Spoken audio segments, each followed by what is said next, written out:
우리는 살아가면서 셀 수 없이 많은 사람들을 만납니다. 그 중에는 함께 있는 것만으로도 마음이 편안한 사람이 있는가 하면 이유 없이 불편한 감정을 자아내는 사람도 있습니다. 그 사람은 나에게 직접적으로 해를 끼친 것도 아닐 수 있습니다. 하지만 말투, 표정, 태도 하나하나가 거슬리고 때로는 내가 가진 어떤 감정을 건드리는 존재로 다가오기도 합니다.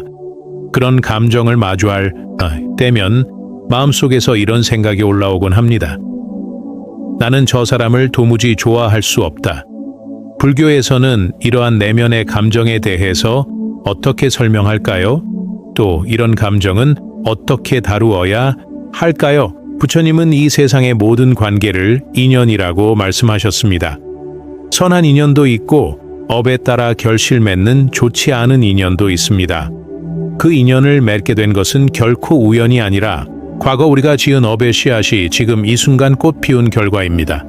그러니 나에게 불편함을 주는 그 사람도 우연히 내 앞에 나타난 것이 아니라는 뜻입니다. 그 사람은 과거 내가 지었던 업의 열매로 나타났으며 지금 이 순간 나를 가르치기 위한 인연일 수 있습니다.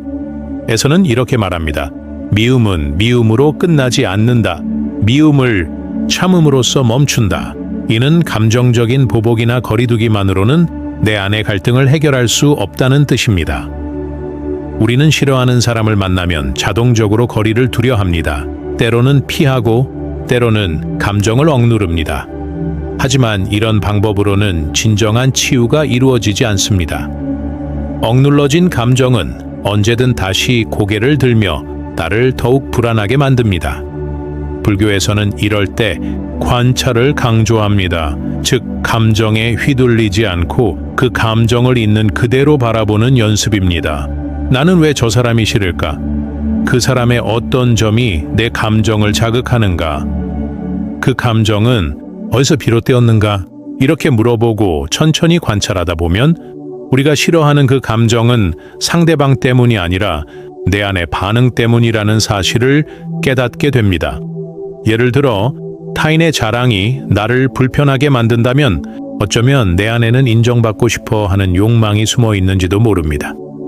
다른 사람의 무례한 말투가 마음을 상하게 했다면 나도 모르게 품고 있던 자존심이 건드려진 것일 수 있습니다. 이처럼 상대방은 단지 나의 내면을 비추는 거울일 뿐입니다. 불편함을 느낄수록 우리는 그 거울을 더 깊이 들여다보아야 합니다. 그것이 바로 수행입니다.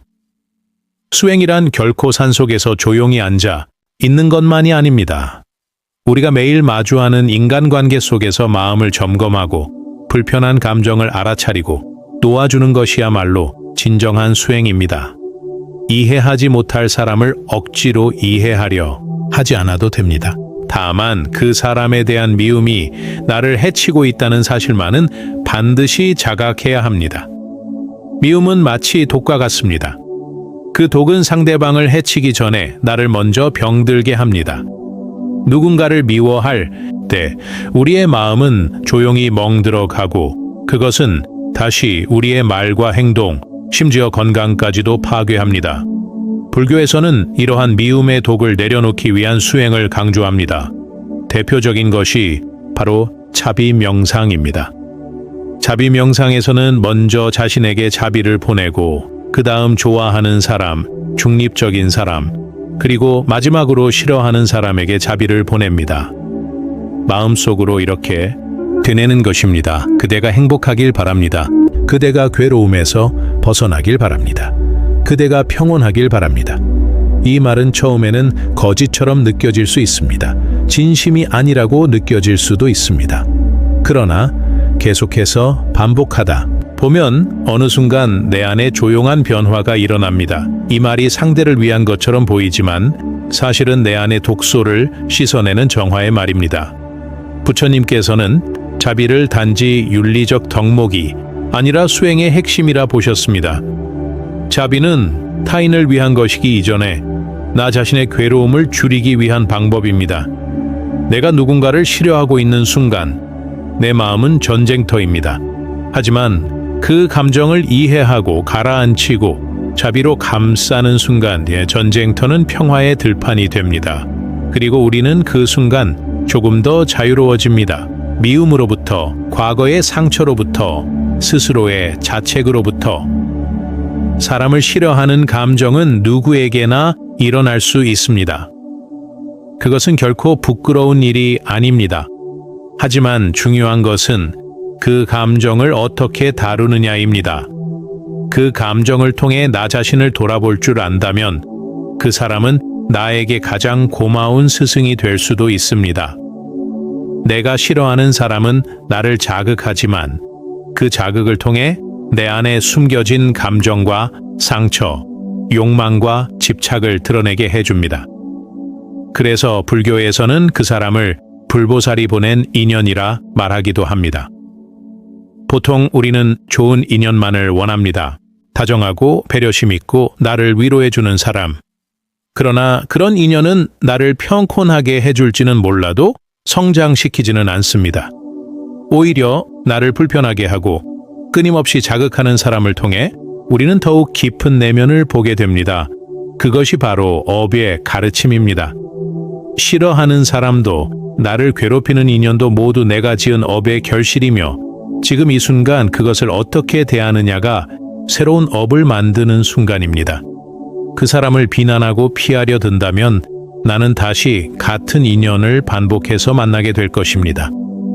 하지만 그 사람을 통해 내 마음을 들여다보고 미움을 내려놓고 자비의 마음으로 바라본다면 나는 같은 인연을 새로운 방식으로 소멸시킬 수 있습니다.